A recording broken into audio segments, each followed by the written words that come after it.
اس کے یوزر کے لیے آسان ملنا وہ بہت ضروری ہے، اور وہ تب تک نہیں ہوگا جب تک ایک پراپر ٹیم کام نہیں کرے۔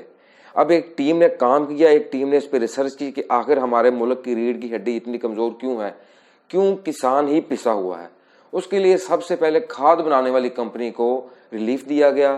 بہت ساری ایسی کمپنیاں جو گورنمنٹ کے ساتھ تعاون کریں گی، کھاد سستی ملے گی، کھاد کے سستا ملنے سے کسان فصل اچھی اگائے گا اور ہمیں سے حد سے زیادہ، ہماری سوچ سے زیادہ زر مبادلہ حاصل ہوگا۔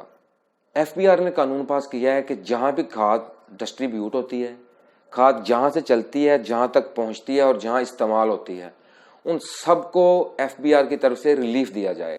اب بات کرتے ہیں ہم چینی پہ۔ چینی کا پچھلے 1 مہینے میں اتنا شور ہوا کہ لگتا تھا کہ پاکستان میں چینی کے علاوہ کھایا ہی کچھ نہیں جاتا۔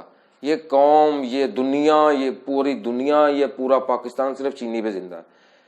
چینی 110 روپے، چینی 120 روپے، چینی 180 روپے۔ ابھی وہ چینی کیوں 23 روپے کم ہوئی؟ کیوں کم ہوئی؟ چینی ہم نے باہر سے منگوائی کس لیے؟ یہاں کے جو مل مالکان ہیں ان کو سبق سکھانے کے لیے۔ ان لوگوں نے کیا وہ کیا تھا کہ چینی ان لوگوں نے بنا لی، گورنمنٹ سے جو سبسڈی لیتے ہیں وہ لے لی، کسان سے گنا لینے کی زد میں جو سبسڈی، گنا لینے کے لیے جو سبسڈی کسان سے لیتے ہیں وہ بھی لے لی، گورنمنٹ سے پیسہ بھی لے لیا اور چینی بھی دبا کے بیٹھ گئے۔ اس کے لیے گورنمنٹ نے کیا کیا؟ ابھی چینی آئی، ابھی چینی سستی ہو گئی، ابھی ان کی کمر ٹوٹے گی۔ اب دیکھیں گے کہ یہ لوگ کہیں گے کہ ہم سے چینی 10 روپے کلو خریدو، ان سے خریدنے والا کوئی نہیں ہوگا، کیونکہ گورنمنٹ کے پاس، ریاست کے پاس ہر ایک طریقہ ہوتا ہے۔ ریاست نے اپنی عوام کو ریلیف دینا ہی دینا ہے۔ جیسے کہ وزیر اعظم پاکستان عمران خان نے کچھ عرصہ پہلے کہا کہ چینی سستی ہو جائے گی، چینی آ جائے گی، پریشانی والی بات نہیں ہے، لیکن میں بلیک میل نہیں ہوں گا۔ اور وہی ہوا کہ وزیر اعظم پاکستان اور ریاست پاکستان ان سے بلیک میل نہیں ہوئی۔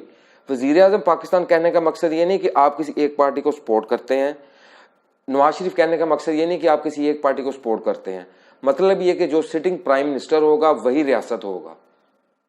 ریاست نے فیصلہ کیا کہ ان لوگوں کے ساتھ نمٹنا ہے۔ اب ریاست ان کے ساتھ نمٹی، چینی آئی، اب چینی مل رہی ہے، سب ہر ایک چیز سستی ہے، لوگ خریدیں۔ اور جو سب سے بڑا مسئلہ ہے ہمارے ملک میں وہ یہ کہ 3 روپے والی چیز کو 310 روپے کی بیچنے کے لیے جو دکاندار ہے وہ دیتا ہے گالی موجودہ حکمران کو۔ برائے مہربانی ان سے بچیے، ان سے بحث کریں کہ ایک چیز سستی مل رہی ہے، سستی دیں۔ جب تک آپ لوگ اس قوم کو احساس نہیں دلائیں گے کہ آپ ایک قوم ہو، ہم ایک قوم ہے، تب تک یہ کام نہیں سدھرے گا۔ انشاءاللہ آگے بہت سی اچھی چیزیں ہونے والی ہیں، اور ہمارا کام ہی اس بات پہ فوکس کرنا ہے کہ ہمارے ملک میں اچھا کیا ہو رہا ہے۔ برائیاں یہ وہ، ملک میں صبح حکومت گر جائے گی، یہ سب کچھ ایسے تباہ و برباد ہو جائے گا، یہ خبریں دینے والے آپ کو بہت ملیں گے، لیکن الحمدللہ آپ ہمارے ساتھ رہیں، ہم آپ کو بتائیں گے کہ پاکستان میں کیا کیا اچھا ہو رہا ہے۔ کیونکہ یوٹیوب پہ صرف مجھے پاکستانی نہیں دیکھے گا، مجھے پاکستان سے باہر رہنے والا، اردو سمجھنے والا بھی دیکھے گا۔ یہ کوئی نہیں سمجھے کہ اگر میں اردو میں بات کر رہا ہوں یا اگر کوئی انگلش میں بات کر رہا ہے، کوئی فارسی میں، کوئی پرشین میں، کسی زبان میں کوئی ویڈیو میرے سامنے آئی ہے یوٹیوب پہ، تو یارا میں اس کو سنوں کیسے؟ یوٹیوب نے آپشن دیا ہوا ہے کہ آپ اس کو اپنی مرضی کی زبان میں، جو آپ کی زبان ہے اس میں آپ اس کو ٹرانسلیٹ کریں، وہ سب ٹائٹل چلے گا اس میں، وہ آپ کو سمجھ آ جائے گی اگلا کیا کہہ رہا ہے۔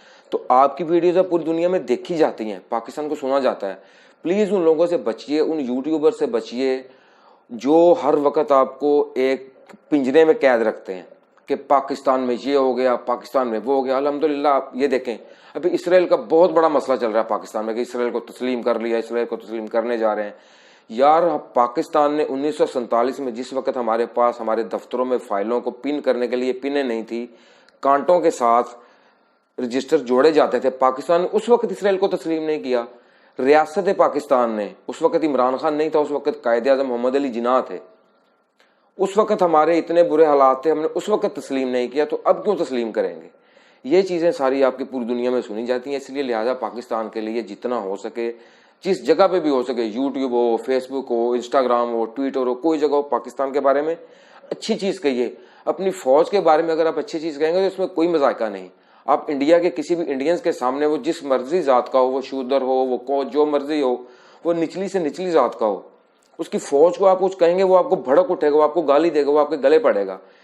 اسی لیے اپنی فوج کے ساتھ محبت کیجیے، اپنی فوج کے ساتھ محبت ہونے کا یہ مطلب نہیں کہ جی اب جیسے آج کل چلتا ہے 2 دن کوئی بھی فوج کے حق میں بات کرے کہتے ہیں لو جی اس کو تو ISPR کی طرف سے فیڈ کیا جا رہا ہے، یہ تو پیڈ چینل ہے، یہ تو پیڈ لوگ ہیں، یہ تو پیڈ کام کریں. ایسا نہیں ہونا چاہیے.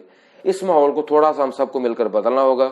ڈیجیٹل تبصرات دیکھنے کے لیے شکریہ. اگر آپ کو ویڈیو اچھی لگے تو چینل کو سبسکرائب کریں اور لائک